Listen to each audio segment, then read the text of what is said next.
Hi everyone! Today, I will show you how to fix the mobile view on Shopify. Shopify is the all-in-one commerce platform that helps you start, run, and grow a business. You can grab the link to this tool in the description below if you want to follow along. So with that, let's get started. Go to your Shopify dashboard, look at the left menu and click on Online Store. Next, find your active theme and click the Edit Theme button. This opens up your website builder. Now look at the very top of your screen. You will see a small bar with a few icons. Click the icon that looks like a mobile phone. This instantly changes your preview. Now you can see exactly what your store looks like on a phone.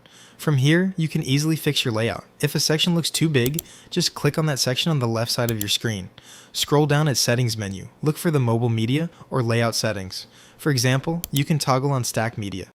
You can also adjust the alignment. This makes everything fit beautifully on a phone screen.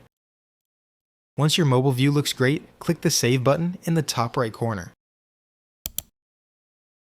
And that is it. You have successfully learned how to fix the mobile view on Shopify. Thanks for watching.